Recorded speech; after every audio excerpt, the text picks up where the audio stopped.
They would be united on that, and if you sit in Iran, which Bret hasn't done, you look out, and what do you see? You see nuclear-armed India, nuclear-armed Pakistan, neither of them signatories of the NPT to your east, nuclear-armed Russia to your north, nuclear-armed Israel to your west, and of course you ask yourself some questions. I don't think that if there was some change, we would see a sudden overnight abandonment of the program. What we would see, and this is where change would be very important, Mousavi is a measured man. He is not Ahmadinejad. He is somebody you can talk to, and he has denounced the wild and irresponsible foreign policy statements of President Ahmadinejad. So once you have somebody you can deal with, you're beginning to move. We're stuck. We are stuck.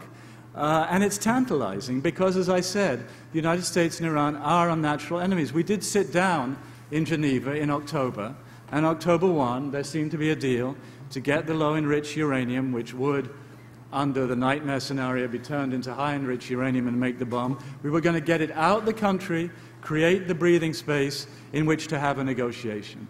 Well, as you know, unfortunately, when that deal went back to Tehran, in this factionalized world in Tehran, that fell apart. But if we can find any reasonable interlocutor and make that breach begin to move forward a little, that is what we need to try to do. Can I just Bret, please. join very quickly to the somewhat snide aside about my not having been in Iran? It's true. You've been there 5 weeks, which of course makes you an expert.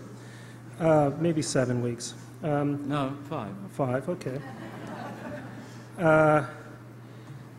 I'm the past editor-in-chief of the Jerusalem Post. Now, this is a regime that took Roxana Saberi, an American journalist, put her into prison, charged her on espionage charges. It's a regime that currently holds 3 American day trippers in Evin prison in circumstances we are not particularly aware of. We are, of course, in a sense, both former colleagues of Danny Pearl. Would it be a good idea for me, Roger, to go to Iran? Do you think that's a safe bet? Brett, I mean, first of all, the Jerusalem Post is a good newspaper, but it's not in Iran. It's in Jerusalem.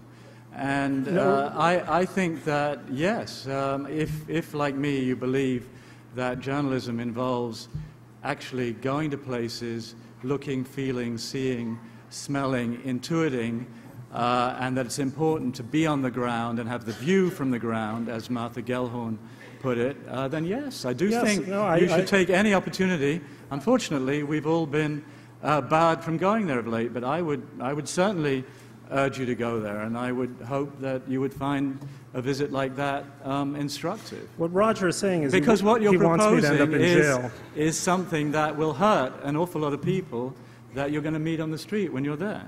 Well, I'm sure that when you're on the street, the people you meet are very much the people you describe, people who want a better future for Iran than what the regime has offered them. I want to say just something very briefly on the original question, which is on the nuclear question. Why are Iran's nuclear bids so uniquely dangerous? It's not because they're bids by Iran. They're not bids by Persia, a nation state with a place in the world, with recognized interests, with certain spheres of influence, certain threats. That kind of nuclear Iran, a nuclear Iran, say, under the Shah, would not keep me awake at night. I do not, I mean, maybe you do, I do not stay awake at night thinking Gordon Brown has his finger on the bomb. Why? Because England is responsible. He probably won't quite soon. Well, very soon. Well, David Cameron on the bomb is actually something to worry about. But the reason I don't is because Britain is a responsible nuclear power. So is France. So, very importantly, and this can't be stressed enough, so is Israel. Now, the reason we fear Iran's nuclear bid is because these would be weapons that would fall into the hands of the leaders of the Islamic Republic a regime that has world historical ambitions, that does have, I don't necessarily subscribe to, believe it or not, everything Netanyahu says, but does have a worrying, messianic, apocalyptic current running through it, that has threatened its neighbors, that has called for genocide against a fellow member state of the United Nations. This is important, and this is what I'm driving at here, okay, is this. The Iran that I see Roger often describing is an Iran that has Persian ambitions. Those are okay. The Iran that I worry about is an Iran with Islamist ambitions. And that's the distinction that has to be borne in mind. Should a regime come to power that is democratic and is not an Islamist regime, we could be fairly secure that even if it were to acquire nuclear reactors and a nuclear fuel cycle, it wouldn't be the threat to the world, and we wouldn't be assembled today so desperately worried about it. We could keep going back and forth, but very quickly, Roger, very quickly. You know, Bret, what has President Obama been trying to do since he took office? He has been trying to diffuse those Islamist ambitions that you just described. And how has he chosen to go about it? And what is the difference with President Bush? He has chosen outreach to the Muslim world. Now, I ask you, if Iran were attacked, let us say, by Israel, how many of the world's 1.6 billion Muslims are going to distinguish between Israel and the United States? Possibly about 12 of them. What then would be left of this outreach? The United States would find itself effectively at war from the western border of Iraq, all the way across Iraq, all the way across Iran, all the way into Afghanistan, and into western Pakistan, across a 2,500-mile front. That outreach would lie in absolute tatters. Is that what we want? Iran could flick a switch and roll back all the progress we've seen in Iraq over the last couple of years. It could do something similar, not quite as powerfully, in Afghanistan. What would Hezbollah do in Lebanon? What would happen in Gaza? What would happen to U.S. security interests around the world? You're a very idealistic young man, and there is nothing at all wrong with idealism. On the contrary. But I think you need to temper your black and white, idealistic, Manichaean view of the world with a dose of what comes with aging, which is sometimes you cannot get everything. You cannot take the draconian step because the repercussions are too grave. And I would urge you, as I said in my introduction, to drink a glass of sobriety. Okay, gentlemen. I think I could just leave the stage and let you guys go back and forth, but instead of that, just if we could, we have been flooded with questions coming in from our webcast and from members of the audience. So, of course, in the course of your back and forth, you've answered some of these questions, including one from Larry Trayson that we just received from the web about the impact of bombing Iran, if that were the military option that we would have to then take. But let me go back to another question that just came in from the web, from Paul Pearl to both panelists, and that is, what would Iran have to do to get you to change your views? You have been interested in engagement, I think, Roger, is not unfair to say, and finding a way other than through pressure in the classic sense to persuade Iran that it should move in a different direction. And Bret, you have taken a firmer stance. What would the Iranians have to do, Bret? Let's start with you to get you to back off. Let me very briefly say that unlike Roger, and I know this is a bit of youthful idealism, I don't think that out of the world's 1.3 billion Muslims, all but 12 of them think exactly alike and are unable to distinguish Israel from the United States. I actually credit the Muslim world with a high degree of intelligence and, yes, political sophistication. Now, what would Iran have to do to change its course? It's very simple.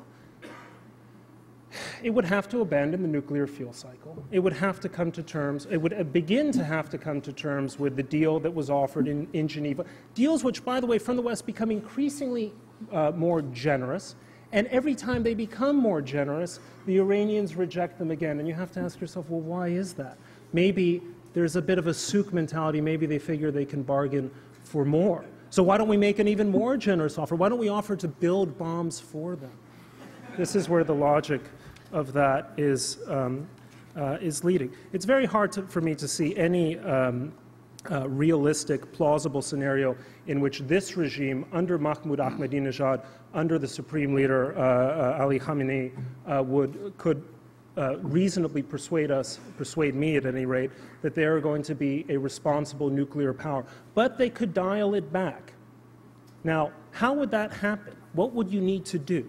You would have to persuade the Iranians, as the U.S. persuaded Libya, that its interests are better assured, its regime, the survival of its regime is better assured by not having a nuclear weapon than by having one.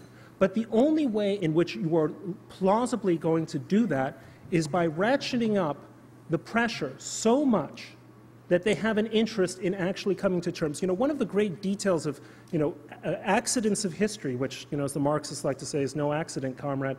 When was it, in what year was it, that Iran actually abandoned, according to the National Intelligence Estimate, its weaponization program? It was in 2003. What else happened in 2003? I can't remember who won the Super Bowl that year. Oh, it must have been that the United States invaded Iraq. And the United States looked like a big, threatening, and serious power that was particularly serious about rogue regimes in possession of weapons of mass destruction.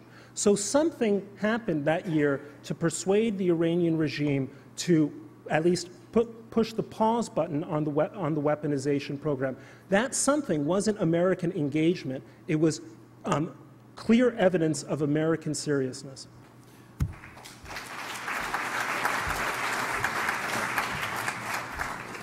Roger, how much more reckless and difficult would the Iranians have to be in order to get you to change your views? Listen, I think deterrence is the way to contain Iran, and I think deterrence, moreover, can be effective, combined with the pressure, as I said, that President Obama is applying. And I can't think of a set of circumstances in the realm of the seriously imaginable that changes that. I don't see a scenario under which, because in effect I'm being asked, is there a scenario in which I would support going to war against Iran? And I don't see one, no. So you're confident that deterrence would work? I am. Bret? Is that less than a one-word answer? I join you, and I think this will resonate with Roger. There was a long piece in Foreign Affairs by Ray Takia, James Lindsay, called "After Iran Gets the Bomb." I think that was the title. And they say, I mean, these are guys who are, in effect, well to the left of me in terms of their approach. And they say, yes, Iran could be contained along the following lines.